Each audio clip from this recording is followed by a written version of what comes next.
Assalamualaikum warahmatullahi wabarakatuh. Perkenalkan, nama saya Andin dari kelas 10 MP1.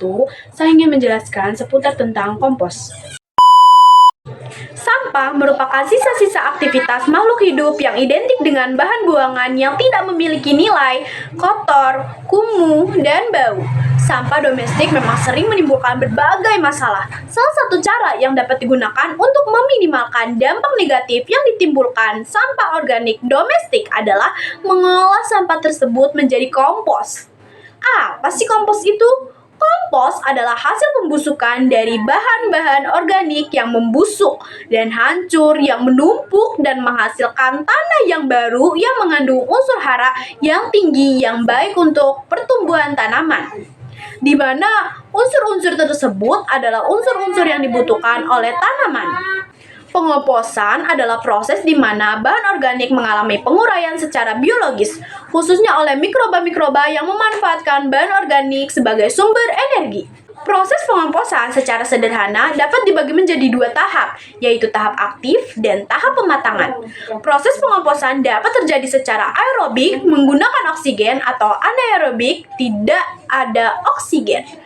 Proses aerobik adalah proses di mana mikroba menggunakan oksigen dalam proses dekomposisi bahan organik. Proses dekomposisi dapat juga terjadi tanpa menggunakan oksigen yang disebut proses anaerobik. Namun, proses ini tidak diinginkan selama proses pengomposan karena akan dihasilkan bau yang tidak sedap. Faktor yang mempengaruhi pengomposan yang pertama keseimbangan nutrien, yang kedua derajat kesamaan, yang ketiga temperatur, yang keempat aerasi, yang kelima porositas, yang keenam ukuran partikel sampah, yang ketujuh kelembaban udara, yang kedelapan homogenitas campuran sampah, yang kesembilan lama pengomposan, yang kesepuluh kandungan hara, dan yang kesebelas kandungan bahan berbahaya. Bahan-bahan pembuatan kompos berdasarkan komponen yang dikandungnya. Ada bahan organik lunak terdiri dari air seperti buah-buahan, sayur-sayuran, limbah kebun, termasuk potongan rumput dan dedaunan, serta limbah dapur. Selanjutnya ada bahan organik keras, kadar air relatif rendah dibanding total jumlah berat bahan tersebut, seperti dedaunan segar, bunga, dan hasil pemotongan pagar hidup. Selanjutnya juga ada bahan selulosa terdiri dari selulosa dan lignin dengan kadar air yang relatif rendah seperti sisipan kayu, jerami padi, daun kering, kulit pohon, dan kertas. Selanjutnya juga ada limbah protein mengandung banyak protein seperti kotoran hewan, limbah pemotongan hewan, dan limbah makanan.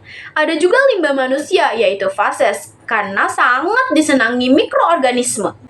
Berdasarkan asal bahannya, yang pertama limbah pertanian ada limbah dan residu tanaman seperti jerami padi, sekam padi, batang. Selanjutnya ada semua bagian vegetatif tanaman seperti batang pisang, serabut kelapa. Ada juga limbah dan residu ternak seperti kotoran, limbah cair, dan limbah pakan. Yang kedua limbah industri.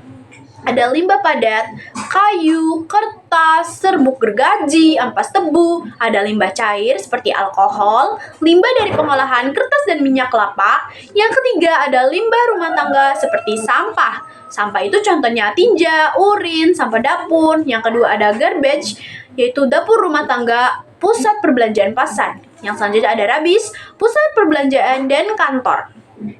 Bahan yang dihindari untuk pembuatan pupuk kompos adalah daging, ikan, kulit udang, tulang, susu, dan lain-lain. Ada juga feses anjing, feses kucing, tanaman gulma, atau yang berhama. Karakteristik kompos yang matang, yang pertama dicium atau dibaui berbau seperti tanah dan harum. Yang kedua kekerasan bahan, terasa lunak ketika dihancurkan. Yang ketiga warna kompos coklat kehitam-hitaman. Yang keempat penyusutan berkisar 20-40%. Yang kelima suhu. Yang keenam tes perkecambahan. Yang ketujuh biosai atau uji biologi. Yang kedelapan uji laboratorium kompos. Kriteria kematangan adalah rasio C/N. Agar proses pengomposan dapat berlangsung berhasil, perlu perlakuan tambahan. Pembuatan kompos dipercepat dengan menambahkan aktivator atau inokulum atau biang kompos. Aktivator ini adalah jasa teknik atau mikroba yang bekerja mempercepat pelapukan bahan organik menjadi kompos. Nah, itu adalah penjelasan dari saya seputar tentang kompos. Hanya itu saja yang bisa saya jelaskan. Hidup kesepian tanpa kekasih. Cukup sekian dan terima kasih. Wassalamualaikum warahmatullahi wabarakatuh.